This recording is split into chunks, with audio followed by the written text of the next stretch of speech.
Merci Sébastien de nous accueillir. Mon nom est Pierre Gaudreau. Je suis président du réseau Solidarité Itinérance du Québec qui tient la conférence de presse aujourd'hui. Je suis également coordonnateur à Montréal du réseau d'aide et de la solution itinérante de Montréal.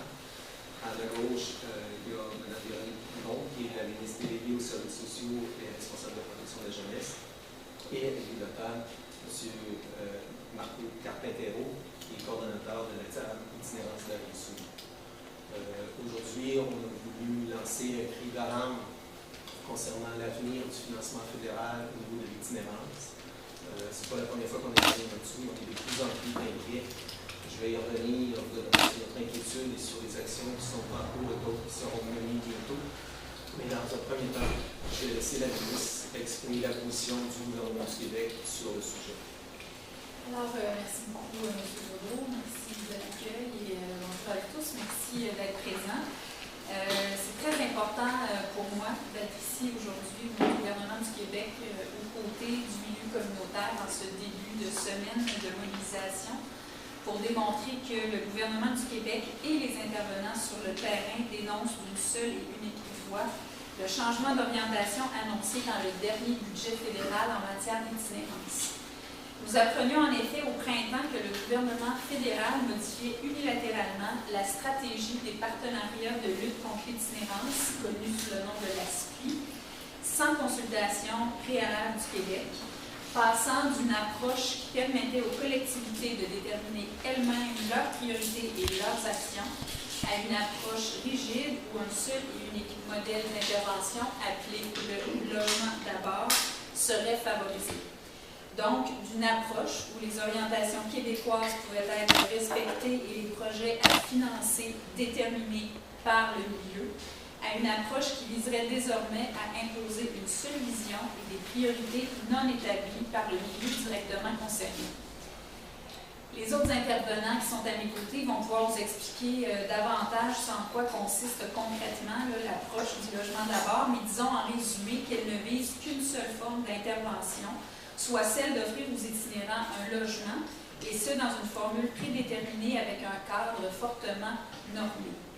Si bien sûr, c'est important de le dire, une telle approche peut être appropriée dans certaines situations, elle ne peut en aucun cas être considérée comme la seule voie en matière de stabilité résidentielle ni en matière de lutte plus généralement contre l'itinérance. La diversité des approches, et il y a un fort consensus là-dessus au Québec, est fondamentale pour prévenir et lutter efficacement contre l'itinérance. Une seule manière de faire serait contraire à la complexité de la réalité de l'itinérance et serait contre-productive. Et quand on parle de consensus, on parle de véritable consensus. J'ai en effet présenté le 30 avril dernier une motion pour dénoncer l'intention fédérale à l'Assemblée nationale et elle a été adoptée à l'unanimité de l'ensemble des partis. Il y a même eu, fait assez exceptionnel, un point de presse non partisan qui s'en est suivi. Et vous avez le texte d'ailleurs de la motion qui est ici. Par la suite, les villes de Montréal, Trois-Rivières, Québec et Gatineau ont également pris position contre l'orientation fédérale et sans compter, bien sûr, toute la mobilisation du milieu communautaire que nous verrons à nouveau se déployer cette semaine. Malgré ces prises de position nombreuses, malgré nos démarches tant politiques qu'administratives, aucun changement d'orientation ne nous a malheureusement été communiqué par le fédéral. La décision fédérale qui va à l'encontre des orientations et des manières de faire québécoises dans un domaine qui est de compétence du Québec ne peut pas être acceptée. La nouvelle orientation est d'autant plus dommageable que le Québec est présentement fortement mobilisé dans la lutte à l'itinérance. La première ministre, dans son discours d'ouverture, a en effet fait une priorité de l'élaboration de la première politique nationale en matière d'itinérance, une politique réclamée depuis des années par le milieu de lutte à l'itinérance, une politique porteuse d'une vision globale, cohérente et durable à laquelle s'accrochera un nouveau plan d'action ambitieux. Le milieu est donc très mobilisé autour de cette démarche structurante et il y a un véritable risque que la volonté fédérale agisse comme un frein à l'élan québécois. D'ailleurs, à titre de ministre responsable d'élaboration de la politique, j'ai présidé un forum de consultation de 2 jours en juin dernier avec plus d'une centaine d'intervenants et d'observateurs où tous se sont entendus sur la nécessité approches diversifiées et novatrices pour répondre à des besoins de plus en plus complexes en matière d'itinérance et où l'unique approche du logement d'abord ne saurait être retenue. Concrètement, si les nouvelles orientations fédérales devaient être mises en œuvre, ça signifierait que les organismes communautaires qui n'offrent pas un service directement axé sur l'approche logement d'abord se verraient retirer leur financement provenant de l'ASPI. Et on parle d'un investissement annuel au cours des 3 dernières années de 19,6 millions. C'est donc toute une organisation de services qui serait bousculée, des emplois qui pourraient être compromis et surtout des personnes vulnérables et aux grands besoins qui n'auraient plus accès à des ressources qui sont pour elles cruciales.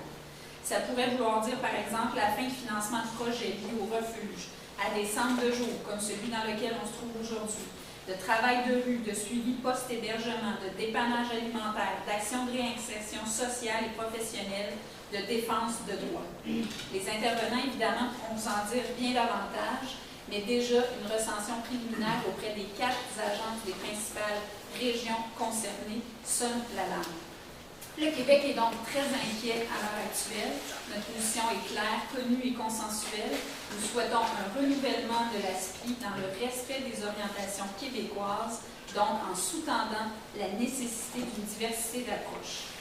Je suis confiante que notre démarche d'aujourd'hui résonnera auprès du gouvernement fédéral et du ministre Kenney, qui est nouvellement arrivé dans ses fonctions et donc responsable du dossier, et qui pourrait sans doute être ouvert à revoir une approche dont il n'est pas l'artisan.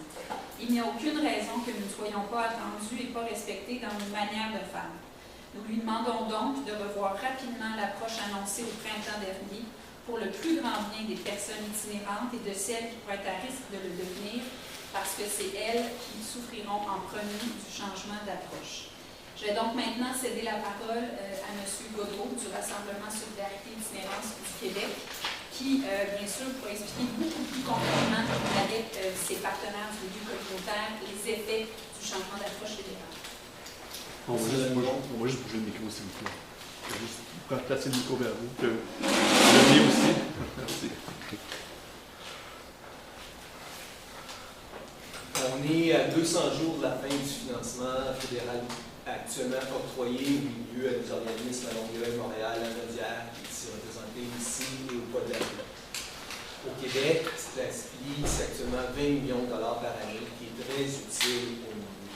Si on lance aujourd'hui un cri d'alarme, c'est parce que, comme Mme Yvon l'a exprimé, on est plus qu'inquiet des conséquences de la volonté fédérale de réorienter l'aide. Au Québec, présentement, c'est 50 000 personnes. Pas toutes des personnes différentes, mais les organismes communautaires qui sont soutenus par l'ASPI rejoignent plus de 50 000 personnes sur une base annuelle dans le travail qui est fait. On ne parle pas uniquement de gens qui sont en situation d'itinérance, on parle aussi beaucoup de gens qui sont à risque d'itinérance, donc l'ASPI joue un rôle utile pour prévenir l'itinérance. On lance aujourd'hui l'appel, en ce dimanche, effectivement au gouvernement fédéral pour qu'il revoie son orientation. Il y a eu des interventions de fait à différents niveaux, des volontés qui ont été exprimées par l'Assemblée nationale, par les conseils municipaux, par le milieu communautaire de façon très très forte, avec une mobilisation sans précédent, parce que le recul que cela pourrait amener est énorme. L'ASPI, la stratégie de partenariat de lutte contre l'itinérance, c'est un programme fédéral qui a plus d'une 12aine d'années, qui a été mis en place sous Jean Chrétien, sous Claudette Bradshaw, l'ancien gouvernement libéral. Et ce qui est intéressant à souligner, c'est qu'il a été mis en place au Québec dans le cadre d'une entente Canada-Québec, à l'époque négociée par Mme Marois, Mme Narel, Mme Maltais, pour faire en sorte que justement le programme puisse répondre aux besoins dans les différentes régions qui étaient identifiées par les communautés.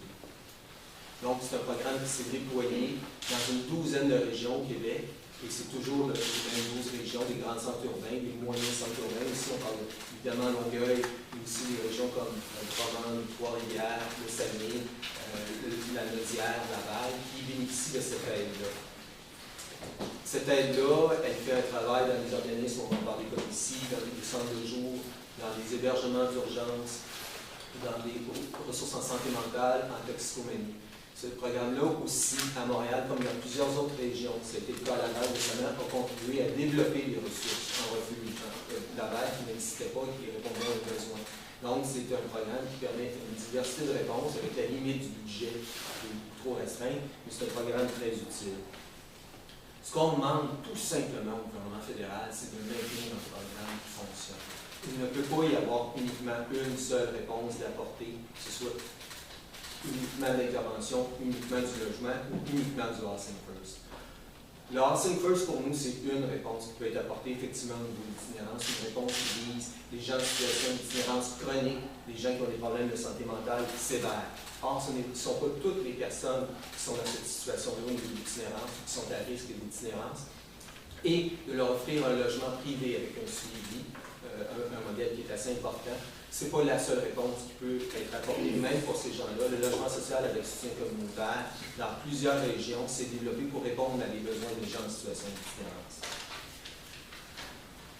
Aujourd'hui, on lance l'appel au gouvernement pour qu'il revoie sa décision. Cette semaine, dans plusieurs régions, il y aura des mobilisations de gens qui sont très inquiets de ce qui va se passer dans moins de 200 jours. 200 jours peut avoir l'air très loin, mais le délai pour que les fonds sont disponibles, ce qui a toujours été très long. Pour être associé à la mise en place du programme depuis une douzaine d'années, on a vu qu'il y a eu longtemps des délais qui ont fait perdre qui ont pu risquer de faire perdre des projets, de faire tomber des projets. Concrètement, l'itinéraire ici a acheté une vieille taverne, au point de Maisonneuve et des Lormiers. Le délai pour la signature des projets tardait tellement que l'offre d'achat faillit tomber. Et ce projet-là, très utile maintenant depuis une dizaine d'années, aurait pu ne pas se réaliser parce que les délais étaient là. Donc, nous, on veut que ça aille rapidement. Il y a 2 ans, à Montréal, l'appel de projet pour que les fonds premiers entrées, il était terminé. Alors, on ne sait même pas vers où on s'en va et on ne veut surtout pas aller où le gouvernement fédéral veut nous amener présentement, c'est-à-dire vers un appel qui soit ciblé vers une seule réponse. Donc, effectivement, espérons que le changement de ministre à Ottawa va nous permettre d'amener un virage dans l'orientation fédérale. À Montréal, il y aura un rassemblement important dans le complexe du Favreau jeudi à 11h, où il y aura des gens, des centaines de personnes issues des organismes, des gens qui sont en situation d'itinérance qui vont aller dire au fédéral de refaire ses devoirs. On va avoir des appuis de la Ville de Montréal et de tous les partis d'opposition au niveau fédéral, tant le NPD, les libéraux que le Bloc québécois. Il y a au même moment, dans un parc, parce que souvent les gens se ramassent dans les parcs à Drummond, il y aura un rassemblement de groupes qui sont très concernés là-bas par les conséquences correctes de virage dans l'aide fédérale. Et à Hull, devant la suite populaire de l'île de Hull, il y aura aussi un rassemblement de gens qui demandent au fédéral de revoir son orientation. Et il y aura des interventions de venir dans d'autres villes, Longueuil, Québec, Laval et plusieurs autres dans les prochaines semaines. Je vais laisser mon collègue de Longueuil vous parler un peu de la situation, de l'impact correct, quel impact positif qu'a le programme présentement sur la Rive-Sud et de l'impact correct en virage. Donc, M. Marco Carpintero, qui est coordonnateur de la table d'itinérance.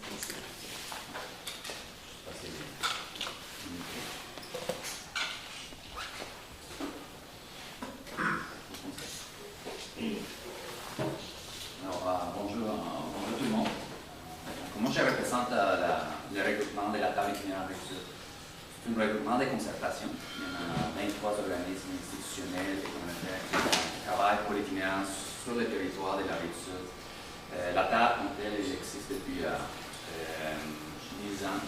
Et d'ailleurs, la table est subventionnée aussi par les programmes de l'Esprit.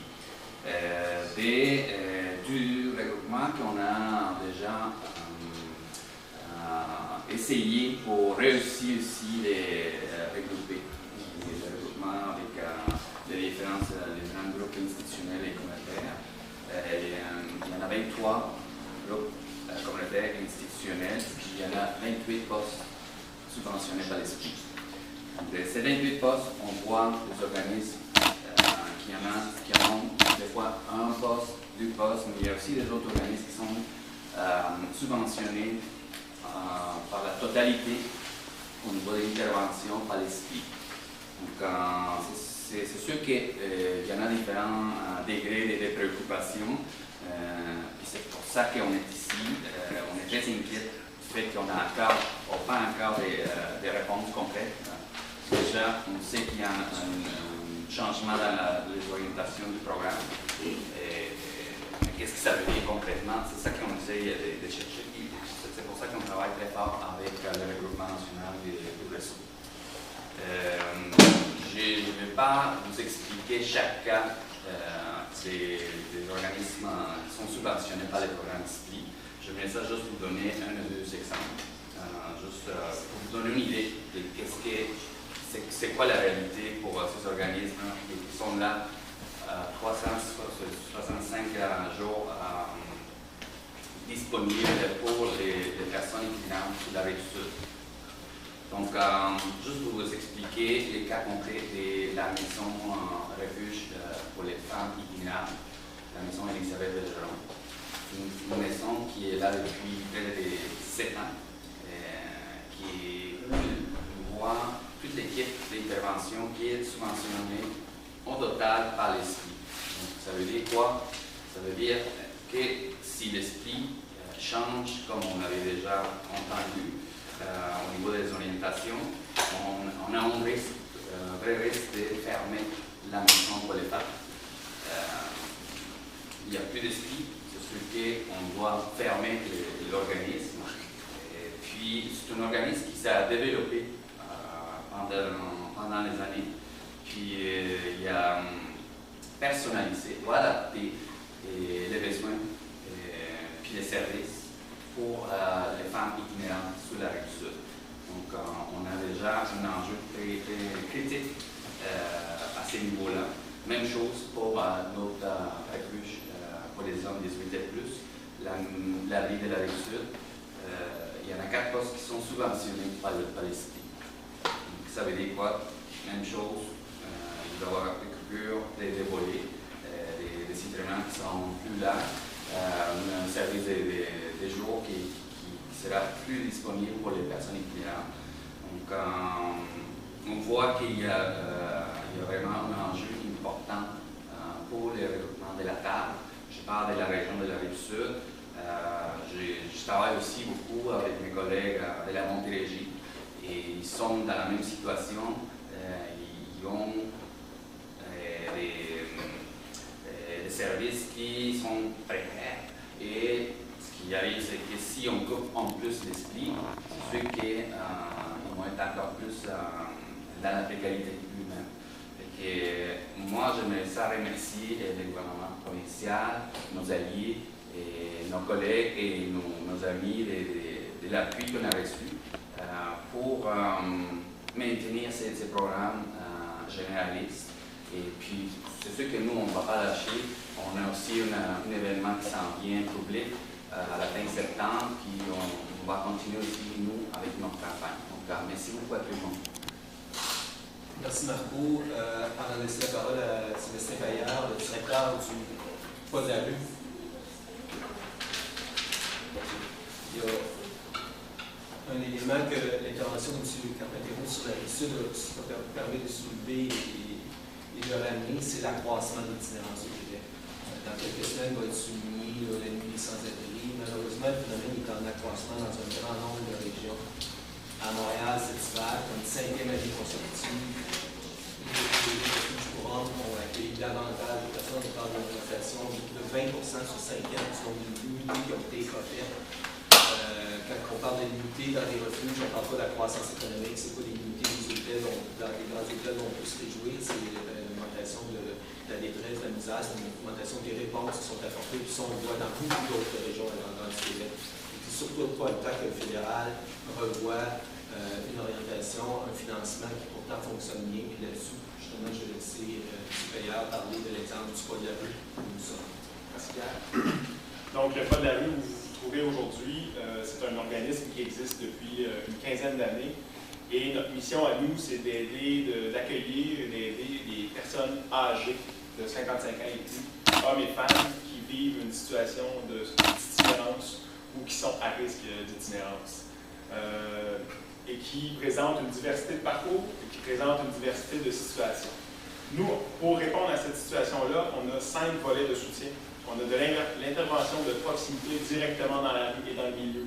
On a un accueil en centre de jour. On offre de la sécurité alimentaire, un programme d'action vers l'autonomie, des logements relais bientôt et l'accueil en centre de jour, ici comme vous voyez, où les personnes viennent se stabiliser et chercher de l'aide. Le gouvernement fédéral a offert un soutien depuis les tout débuts par l'ASPLI Au tout début, on offrait une seule solution, on avait un centre de jour et on y offrait de l'aide, de l'accompagnement, etc. Et un jour, devant le besoin grandissant, et encore aujourd'hui, devant un besoin grandissant et de plus en plus inquiétant, qui est la situation des personnes vieillissantes qui sont à la rue. On va tenir un point de presse d'ailleurs le 23 septembre prochain concernant ça, moi et des collègues du milieu. On a décidé d'apporter une aide plus efficace à une réalité qui était multiforme, c'est-à-dire un continuum complet, celui que j'ai nommé tout à l'heure. Donc, toutes ces activités-là étaient nécessaires pour répondre à un phénomène qui est complexe, pour lequel on ne peut pas offrir une seule réponse. Et c'est par notre intervention de proximité, par exemple, dans la rue, et notre intervention en centre de jour et tous les autres volets de soutien, qu'on les aide. Le gouvernement fédéral, par l'ASPI, à l'heure d'aujourd'hui, nous permet d'intervenir directement dans la rue et nous permet d'accueillir en centre de jour des personnes. Donc, c'est deux intervenantes qui travaillent grâce au fait que le gouvernement fédéral nous soutient depuis tout ce temps-là. Et vous vous trouvez dans des locaux ici qui ont été construits également grâce au soutien de l'ASPI. Parce qu'à un moment donné également, il a fallu se poser la question comment aider mieux, et puis l'ASPI a été une solution pour nous pour offrir des locaux à la fine pointe, offrir un service finalement qui est adapté à la situation, de façon à les aider à s'en sortir et à maintenir leur stabilisation par la suite. Alors aujourd'hui, c'est 700 personnes différentes rejointes par le pas de la rue, âgées de 55 ans et plus, à la rue ou à risque. C'est 11 000 accueils et soutiens en centre de jour. C'est plus de 500 soutiens dans la rue directement, grâce au gouvernement fédéral et l'ASPI. C'est 55 % d'augmentation que nous, on constate dans nos services depuis 2 ans, dans la fréquentation des personnes régulières ici au pas de la rue. Donc pourquoi, la question que je pose aujourd'hui, pourquoi, quand le gouvernement le fédéral et l'ASPI nous ont permis d'apporter des solutions diverses à une réalité complexe, nous dit qu'aujourd'hui, attention, on va cesser de soutenir vos initiatives et tout le travail accompli depuis tout ce temps pour une approche unique, le logement d'abord.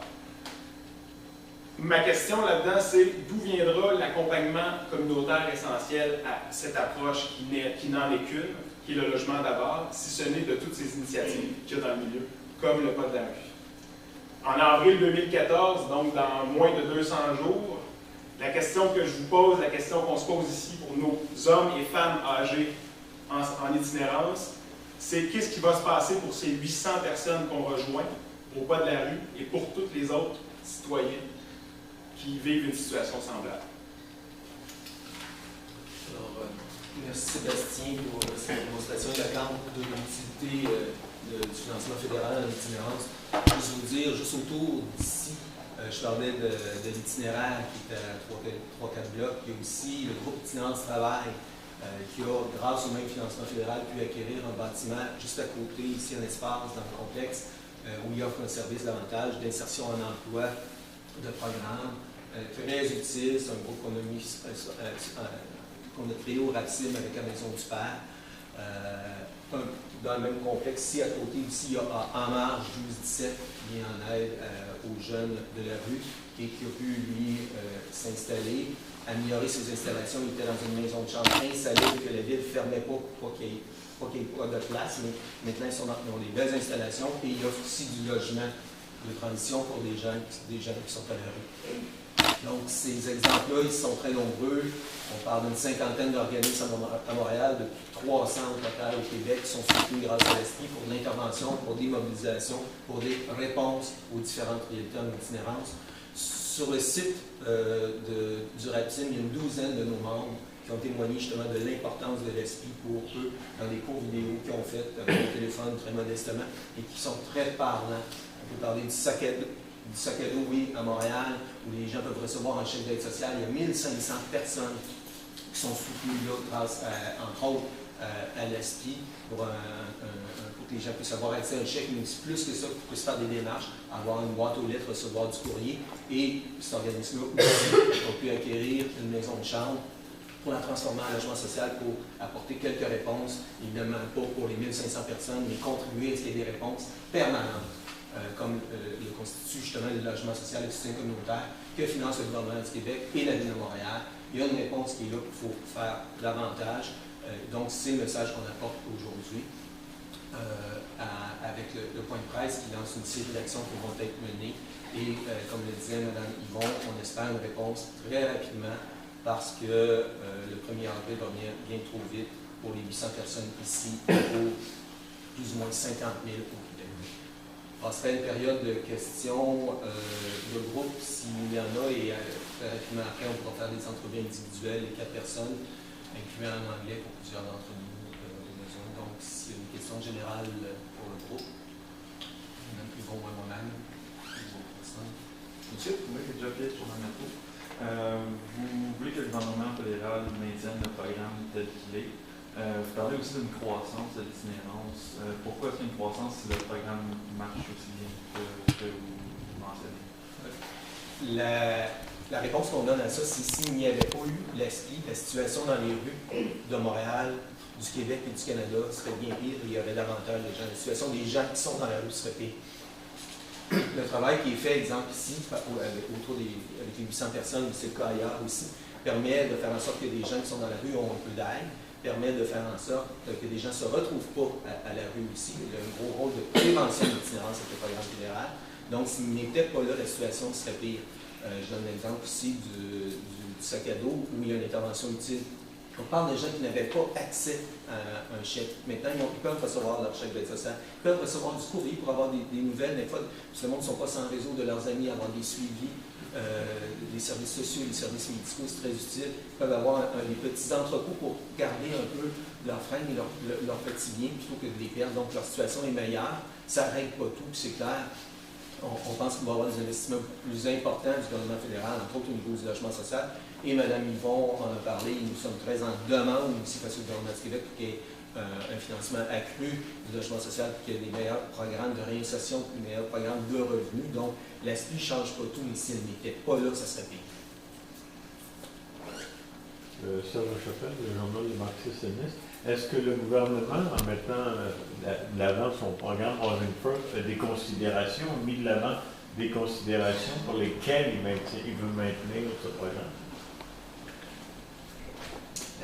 Pourquoi le fédéral veut maintenir le programme? Y a-t-il des justifications? En fait, il faudrait lui demander, parce que nous, on ne les voit pas, les justifications.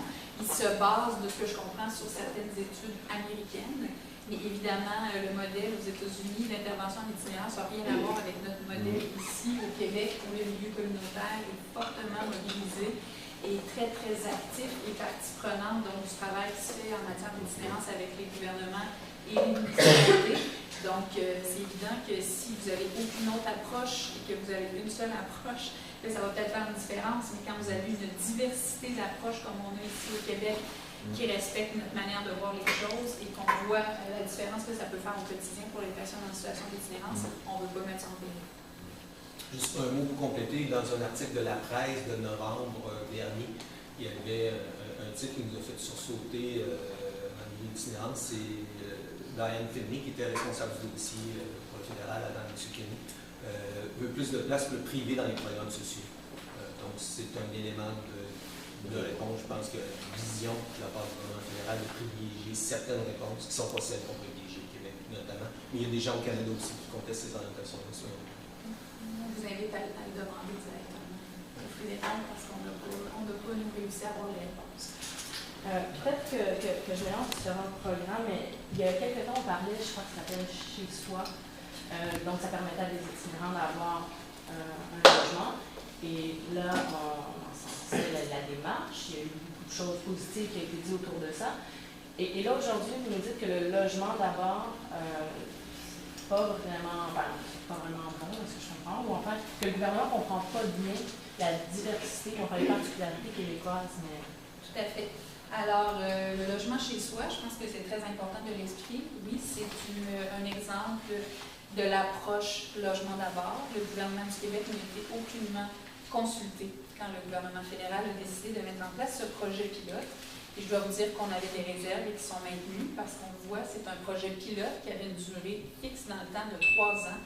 Alors, pour des personnes en situation de vulnérabilité, d'avoir un projet pilote avec un début et une fin, alors qu'il restait au bout du projet pilote plus de 140 personnes qui avaient encore des besoins, ça crée un sérieux problème.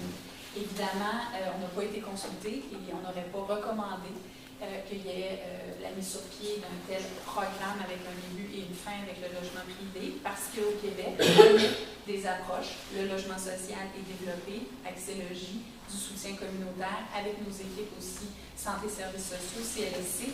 Donc, c'est important d'avoir une cohérence dans nos actions. Ceci dit, est-ce que ça veut dire qu'en toute circonstance, le logement d'abord ne peut pas être une bonne approche? Pas du tout. Je l'ai dit d'entrée de jeu, M. Legault le dit aussi. C'est une approche qui peut avoir son bien fondé pour certaines personnes en situation d'itinérance qui peuvent être stabilisées de manière résidentielle, qui ont des problèmes, qui doivent faire en sorte, par exemple, le chez-soi, c'était uniquement pour des personnes qui avaient de graves problèmes de santé mentale. C'est effectivement une part de la population itinérante. Ce n'est pas tous les itinérants qui ont des problèmes de santé mentale. Donc, en fait, nous, ce qu'on dit, c'est qu'il ne faut pas mettre tous nos œufs dans le seul panier du logement d'abord. Il n'y a pas de recette unique, il doit y avoir une diversité d'approches et c'est ce qu'on demande au fédéral de respecter. Et qu'est-ce que le gouvernement du Québec peut faire concrètement si, autre que de demander de l'argent, que le fédéral respecte l'entente qu'il était, mais en avril, s'il n'y a rien qui change, qu'est-ce que le gouvernement peut faire? En fait, nous, on est dans l'espoir que la mobilisation et le consensus qui est très fort. Donc, c'est pas tous les jours qu'on a un consensus à l'Assemblée nationale de l'ensemble des partis, suivi, je le dis, d'un point de presse. Ça, c'est assez exceptionnel, avec des représentants de tous les partis. Donc, le Québec parle d'une seule voix, le milieu communautaire parle d'une seule voix, les villes parlent d'une seule voix. Alors, je pense qu'on est vraiment face à un consensus qui doit être tenu en compte par le gouvernement fédéral. Donc, nous, on n'en est pas à l'étape de baisser les bras. Nous, on travaille de notre part très activement. Pour nous, l'itinérance, pour moi, comme ministre délégué aux services sociaux, c'est une priorité d'action. Et c'est certain qu'il y a de graves inquiétudes de se dire que nous, au Québec, on est en train vraiment de se doter d'une approche cohérente. On travaille très fort avec le milieu communautaire, avec les experts pour avoir la meilleure politique possible, les meilleures pistes d'action. Et on voit par ailleurs tout un pan qui a fait l'objet d'ententes depuis la fin des années 90, être en train d'être menacé parce qu'une seule approche qui ne cadre pas avec les orientations québécoises. Est-ce que ça peut changer vos programmes? Est-ce que vous pourriez peut-être modifier les programmes du financement pour peut-être... En fait, vous mettez le doigt sur quelque chose qui est assez problématique, c'est que à partir du moment où le fédéral décide que c'est une approche et que voici, il se retire unilatéralement, je le répète, sans avoir consulté ni le gouvernement du Québec, ni le milieu pour déterminer cette approche-là, ça pose tout le problème ensuite de la pérennité et de la cohérence des actions, parce qu'on ne peut pas toujours être en train de revoir et de revoir, surtout quand on parle de personnes qui sont en situation d'itinérance et où il y a une complexité d'organisation de services, là, santé mentale, toxicomanie, aide alimentaire, réinsertion, logement, stabilité résidentielle, revenus. Donc, il y a toute une complexité d'organisation et de venir désorganiser quelque chose, une expertise qui a été développée, c'est évidemment mettre en péril les services pour les personnes qui en ont plus besoin. Si je peux ajouter, on est inquiet, mais on pense qu'on va gagner. Il y a au niveau fédéral, les responsables au niveau des fonctionnaires du programme. Nous, on est dans un comité consultatif au niveau du réseau Solidarité. Ils nous ont dit qu'ils visaient à venir une entente avec le gouvernement du Québec sur la mise en œuvre du programme. Et l'entente ne va pas arriver le 15 mars prochain, qui est une suite à tout ce qui est soutenu présentement au Québec. Et on sait que différents attachés politiques ont démontré, du gouvernement fédéral ont démontré des signes d'ouverture, de vouloir revoir les choses. Ce qui est particulier, c'est que le programme au Canada il est mis en place par le fédéral directement avec les communautés au niveau municipal, non pas en Ontario, avec une entente avec le gouvernement d'Ontario. Donc, il y a un modèle qui existe et qui fonctionne bien. Il y a une entente Canada-Québec autour du programme qui a été reconduit à plusieurs reprises sous les libéraux et que les libéraux appuient toujours au niveau de l'Assemblée nationale.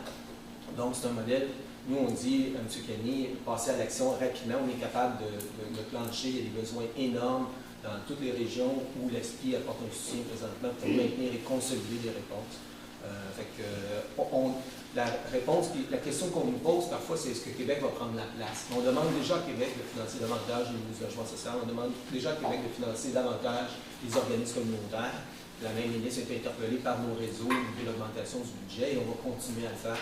Mais l'aide fédérale, on ne veut pas la perdre pour autant. Ce qu'on veut gagner à Québec, on veut que ce soit consolidé au mieux, au minimum consolidé à Ottawa, parce que sinon, des exemples comme ceux dont on a parlé sur la Rive-Sud, il y a des organismes qui sont financés à 100% uniquement par le SPI. Ici, tout l'apport contribuer à développer les services qui est apporté, les projets que le ministre fait face à l'augmentation de l'itinérance. On ne peut pas perdre le morceau fédéral.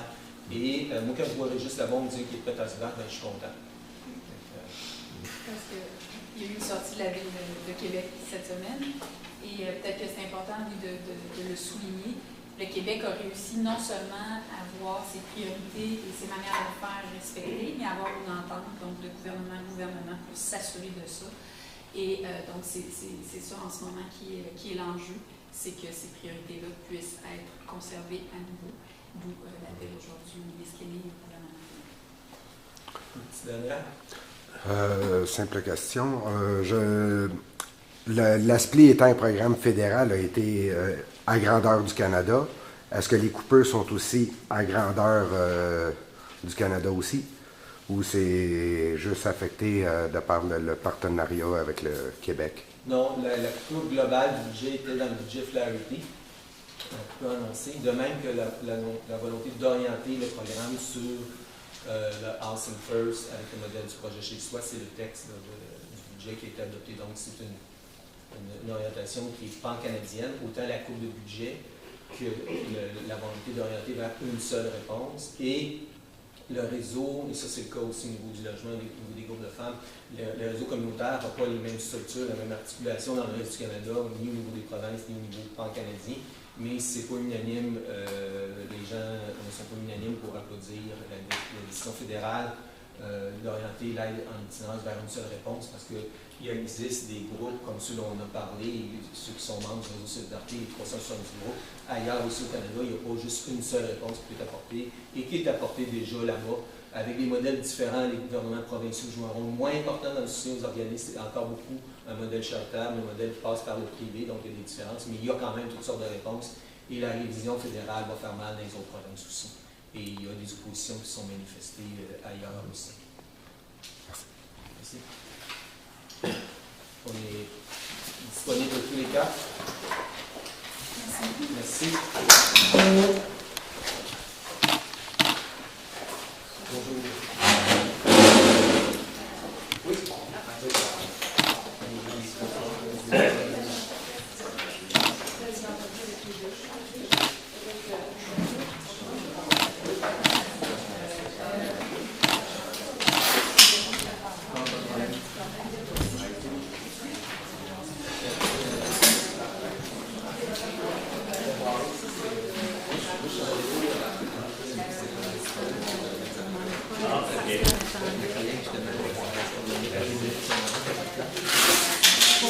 Si t'es serré, ça peut être proche.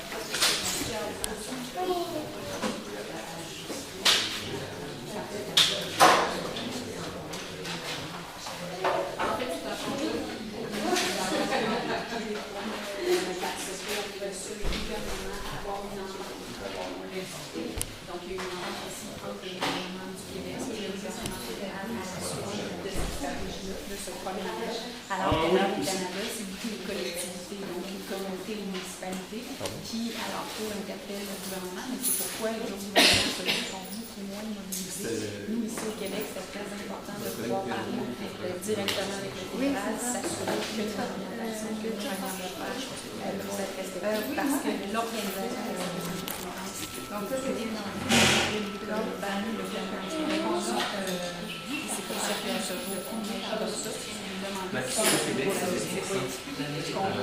lui qui va réaliser avec son approche pour l'instant. Le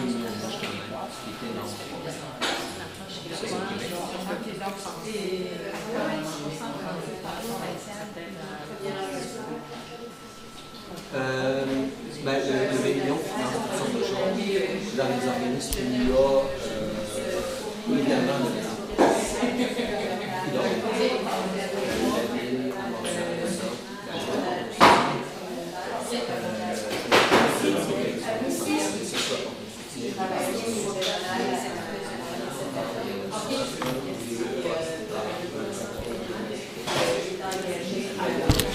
Alors, c'était la conférence de presse du réseau Solidarité Itinérance Québec sur les ondes de 99media.org. Merci à tous d'avoir été à l'antenne. Restez des nôtres. Dans environ 1 heure, je devrais être de retour en ligne pour suivre un rassemblement, manifestation contre les politiques anti-gays de Russie.